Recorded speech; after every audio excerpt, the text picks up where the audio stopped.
Hi students, myself Saravanan from GATE Forum. So உங்களுக்கு எல்லாம் தெரியும் GATE வந்து announcement of examination date already பண்ணியாச்சு.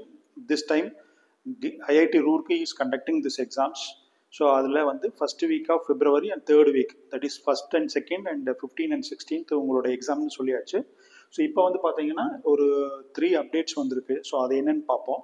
ஸோ நோட்டிஃபிகேஷன் இதுதான் ஐஐடி ரூர்க்கினுடைய சைட்டு. ஸோ இதனோட மெயின் விண்டோ இப்படி போனீங்கன்னா இப்படி இருக்கும். ஸோ இதில் பார்த்தீங்கன்னா இந்த ஸ்க்ரோல் ஆகிட்டு இருக்கு பார்த்தீங்களா, important date related to GATE 2025.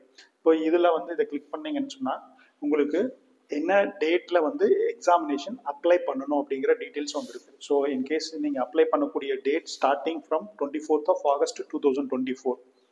So ஏர்லியராகவே அனௌன்ஸ் பண்ணிடுறாங்க. ஸோ இந்த டேட்டில் தான் நீங்கள் எக்ஸாம் வந்து அப்ளை பண்ணணும் அப்படின்ட்டு. அதே மாதிரி அப்ளிகேஷன் ஃபீ வித்தவுட் லேட் ஃபீ, அதாவது வந்து எவ்ரி இயர் வந்து பார்த்தீங்கன்னா உங்களுக்கு ஒரு சர்டைன் பீரியட் கொடுப்பாங்க. ஸோ அந்த பீரியட் முடிஞ்சதுக்கப்புறம் வந்து பார்த்தீங்கன்னா எக்ஸ்டெண்ட் பண்ணியும் அப்ளை பண்ணலாம். 26 செப்டம்பர் வரைக்கும் நீங்கள் அப்ளை பண்ணலாம். 24th ஆகஸ்ட்லேருந்து நியர்லி அபவுட் 1 month வந்து நீங்கள் வந்து இந்த கேட் அப்ளை பண்ணுறதுக்கான டைம் இருக்குது. ஸோ மேக்ஸிமம் நான் முன்னாடி சொன்ன மாதிரி டாக்குமெண்ட் எல்லாம் ரெடி பண்ணி வச்சுட்டிங்கன்னா ஸோ அட்வான்ஸாகவே நீங்கள் அப்ளை பண்ணிக்கிங்க. ஸோ இன்கேஸ் இந்த மந்த் ஆஃப் 26th பார்த்தீங்கன்னா லாஸ்ட் 4 days 5 days வந்து பார்த்தீங்கன்னா நிறைய ஸ்டூடெண்ட் அப்ளை பண்ணுவாங்க. ஸோ அப்ளை பண்ணுற போது உங்களுக்கு சர்வர் வந்து ஸ்லோவாக இருக்கும். ஸோ அப்ளை பண்ணுறது டிஃபிகல்ட்டி வந்து நீங்கள் ஃபேஸ் பண்ண வேண்டியது இருக்கும். ஸோ அதனால் வந்து ஃப்ரெண்ட்ஸ் அப்ளை பண்ணுறாங்க, அவங்க அப்ளை பண்ணுறாங்கன்னு டிலே பண்ணாமல் நீங்கள் எவ்வளோ சீக்கிரம் முடியுமோ அப்ளை பண்ணுங்கள். ஸோ இந்த closing date of extended online registration will be closing in the month of October, 7th October. So இந்த பீரியட் வரைக்கும் நீங்கள் அப்ளை பண்ணலாம். ஸோ வித்தவுட் எனி இது லேட் ஃபீயோட நீங்கள் அப்ளை பண்ணலாம். இதுக்கு மேலே அப்ளை பண்ண முடியாது. So that students don't wait for till end of the 7th October, try to attend or apply for this exam. So இதுக்கு முன்னாடி சொன்ன மாதிரி எக்ஸாமினேஷன் டேட் வந்து பார்த்தீங்கன்னா first week and second week first week and third week of February your exams. உங்களுக்கு நிறைய பேர் doubt இருக்கும், எதுக்கு சார் 4 dates கொடுத்துருக்காங்க, 4 datesமே எக்ஸாம் இருக்குமான்னு கேட்டால், உங்களுக்கு ஒரு this is a computer based CBT exams. உங்களுக்கு ஏதாவது ஒரு பர்டிகுலர் டேட் அண்ட் டைமில் ஒரு சாட்டர்டே அண்ட் சண்டேஸில் உங்களுக்கு வந்து ஒரு டைம் 3 hours அலோகேட் ஆகிருக்கும், மார்னிங் செஷன் ஆர் ஆஃப்டர்நூன்ஸ்ல செஷன். ஸோ அதுக்கு தகுந்த மாதிரி நீங்கள் போயிட்டு இந்த எக்ஸாம்ஸ் வந்து பண்ண வேண்டியது இருக்கும். ஸோ அப்ளை பண்ணுறதுக்கு முன்னாடி நெசசரி டாக்குமெண்ட்ஸ் வந்து நீங்கள் கரெக்டாக இருக்கா அப்படின்னு பார்த்துக்குங்க. ஸோ இன்கேஸ் டாக்குமெண்ட்ஸ் சரியா இல்லைன்னா அப்புறம் வந்து நீங்கள் அப்ளை பண்ணதுக்கப்புறம் வந்து உங்களுக்கு ஏதாவது மிஸ்டேக்ஸ் இருந்ததுன்னா அதை நீங்கள் ரெக்டிஃபை பண்ணுற மாதிரி இருக்கும். மெயினாக வந்து photograph, signatures and other parameter. So application fees இந்த டைம் எவ்வளோ வந்திருக்கு சார் அப்படின்னு வந்து பார்த்தீங்கன்னா, உங்களுக்கு வந்து in case of female candidate and SC/ST candidate and physically disabled பீப்புளுக்கு வந்து 900 rupees as a application fees. So நீங்கள் கேட்கலாம், ஃபீமேலில் வந்து எனி கேட்டகரி. ஸோ இதில் சொல்லியிருக்கிறது வந்து இன்கேஸ் ஃபீமேல் ஆர் இருந்தால் போதும். In case any category like general or OBC or SC/ST candidate will be charged only 900 rupees for as an application cost.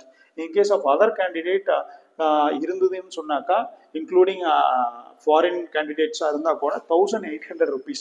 So male candidate maximum OBC category ஸ்டூடெண்ட்டாக இருந்தீங்கன்னு சொன்னாக்க 1800 rupees வந்து நீங்கள் அப்ளிகேஷன் காஸ்ட்டாக நீங்கள் போடுற மாதிரி இருக்கும். ஸோ இது வந்து ஒரு பேப்பர் எழுதுறதுக்கு. இன்கேஸ் வந்து கேட்டில் ஆக்சுவலாக 2 papers எழுதக்கூடிய ஆப்ஷன்ஸ் இருக்குது. ஸோ இன்கேஸ் நீங்கள் வந்து 2 பேப்பர் நீங்கள் பிளான் பண்ணுறீங்க அப்படின்னா இந்த ஃபீஸ் வந்து உங்களுக்கு டபுள் ஆகும். ஸோ அதே மாதிரி வந்து பார்த்தீங்கன்னா 2 அப்ளிகேஷன் அனுப்ப வேண்டிய அவசியம் கிடையாது, ஒரே அப்ளிகேஷன் தான் சென்ட் பண்ணுறது. ஸோ இன்கேஸ் 2 அப்ளிகேஷன் அனுப்பிச்சு 2 ரிஜிஸ்டர் பண்ணினீங்கன்னு சொன்னாக்கா ரீஃபண்ட் எதுவும் கிடைக்காது. ஸோ கேர்ஃபுல்லாக ஒரு அப்ளிகேஷன் ஃபார்ம் அப்ளை பண்ணலையே secondary option or main paper இது, செகண்டரி பேப்பர் இதுன்னு கேட்பாங்க. இன்கேஸ் அது கம்பல்சரி கிடையாது. செகண்டரி பேப்பர் வந்து நீங்கள் சூஸ் பண்ணீங்கன்னா 2 ஃபீஸ் கட்டி நீங்கள் க்ளோஸ் பண்ணுற மாதிரி இருக்கும். இன்கேஸ் எக்ஸ்டெண்டட் பீரியட், நான் சொன்னேன் இல்லையா 7th October அப்போ வரைக்கும் நீங்கள் பண்ணுறீங்க அப்படிங்கிற போது 26th செப்டம்பருக்கு அப்புறம் வந்து நீங்கள் அப்ளை பண்ணுறீங்க அப்படின்னா எக்ஸ்டெண்டட் பீரியடில் நீங்கள் ஃபீஸ் வந்து ஆல்மோஸ்ட் நீங்கள் வந்து எக்ஸ்ட்ரா கட்டுற மாதிரி ஒரு 500 எக்ஸ்ட்ரா வந்து நீங்கள் ஃபீஸ் கட்டுற மாதிரி இருக்கும். ஸோ அதனால் try to avoid this situation. And OBC candidate not required OBC certificate now. ஏன்னா நீங்கள் ஃபீஸ் கன்செஷன் பண்ணக்கூடிய ஸ்டூடெண்ட்ஸாக இருந்தீங்கன்னா, இன்கேஸ் SC/ST ஃபிசிக்கலி டிசேபிள்டு பீப்புளாக இருந்தால் மட்டும் 900 rupees. ஸோ அதனால் அவங்க SC/ST சர்டிஃபிகேட்ஸ் நீங்கள் அப்லோட் பண்ணுற மாதிரி இருக்கும், ஃபிசிக்கலி டிசேபிள்டு பீப்புள் வந்து அப்லோட் பண்ணுற மாதிரி இருக்கும். ஆல்மோஸ்ட் ஃபீமேல் கேட்டகரி ஸ்டூடெண்ட்ஸ்க்கு வந்து நீங்கள் அந்த அப்லோட் பண்ணுறதுக்கான ஸோ இது வேறாது நேம் வச்சு நீங்கள் வந்து ஃபீமேல் கேட்டகரின்னு வச்சு நீங்கள் போட்டுக்கலாம். 900 rupees வரும். ஸோ இன்கேஸ் OBC கேண்டிடேட்டாக இருந்ததுன்னு சொன்னாக்கா கிரிமி லேயரா நான் கிரிமி லேயரா அப்படிங்கிறத செக் பண்ணி பார்த்துட்டு நீங்கள் அதை கிளைம் ஸ்டார்டிங்லேயே கரெக்டாக அப்ளை பண்ணுற போதே பண்ணிடுங்க. இன்கேஸ் எபோ 8 lakhs உங்களோட ஃபேமிலி இன்கம் வந்துச்சுன்னா நீங்கள் வந்து ஓபிசி கேண்டிடேட்னே சொல்ல முடியாது. ஸ்டேட் வைஸ் நீங்கள் பிசி எம்பிசியாக இருந்தால் கூட ஓபிசி வராது. ஸோ தட் நீங்கள் வந்து ஜென்ரல் கேட்டகரியில் அப்ளை பண்ணணும். ஸோ அப்ளை பண்ணுற போது நீங்கள் பண்ணிட்ட போதும். ஸோ நீங்கள் அப்ளை பண்ணுற போது ஓபிசி சர்டிஃபிகேட் வேண்டியதில்லை. பட் அப்ளை பண்ணி முடிச்சதுக்கப்புறம் இன்கேஸ் நீங்கள் ரிசல்ட்ஸ் வந்து வர டைமில் நீங்கள் ஐஐடி ஆர் என்ஐடி ஆர் பிஎஸ்யூஸ்க்கு போகிறீங்க அப்படின்னாக்கா, ஆர் கேட் மார்க்ஸ் பேஸ் பண்ணி நீங்கள் ஏதாவது பண்ணுறீங்க அப்படின்னாக்கா நீங்கள் வந்து ஓபிசி சர்டிஃபிகேட் ப்ரொடியூஸ் பண்ணுற மாதிரி இருக்கும். So this is second updations. Again நீங்கள் போனீங்கன்னா செகண்ட் அப்டேஷனுக்கு அப்புறம் வரக்கூடியது வந்து பார்த்தீங்கன்னா அவங்க மெயினாக கொடுத்துருக்கிறது வந்து ஃபாரின் கேண்டிடேட்ஸ். ஸோ இதுக்கு முன்னாடி ஃபாரின் கேண்டிடேட்ஸ் எல்லாம் ஃபாரின்லேயே எழுதுகிற மாதிரியான ஒரு ஆப்ஷன்ஸ் கொடுத்துருந்தாங்க. ஸோ ஒரு 2-3 years before I think.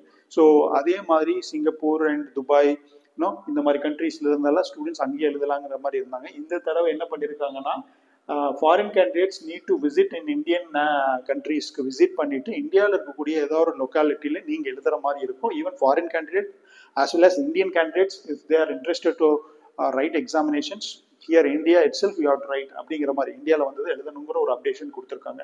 So இந்த மாதிரி டிஃப்ரெண்ட் இன்ஃபர்மேஷன் அப்டேஷன்ஸ் வந்து நம்மளோட யூடியூப் சேனலில் போட்டிருக்கோம். ஸ்டூடெண்ட்ஸ் நீங்கள் வந்து இந்த மாதிரியான அப்டேஷன்ஸ் வேணும், இந்த மாதிரியான பிஎஸ்சி நோட்டிஃபிகேஷன் டீட்டெயில்ஸ் வேணும் அப்படின்னா எங்களுடைய யூடியூப் சேனல் சப்ஸ்கிரைப் பண்ணிவிட்டு ஸோ அதில் வந்து நீங்கள் வாட்ச் பண்ணிங்கன்னா ரிப்பீட்டடாக கேட் சம்மந்தமான டெக்னிக்கல் எக்ஸாம் சம்மந்தமான ஒரு இன்ஃபர்மேஷன் ரெகுலரான அப்டேஷன்ஸ் போத் தமிழ் அண்ட் இங்கிலீஷில் கிடைச்சிட்டு இருக்கும். ஸோ நீங்கள் அதை வந்து ரெகுலராக வாட்ச் பண்ணி நீங்கள் உங்களை இம்ப்ரூவ் பண்ணிக்கலாம். All the best.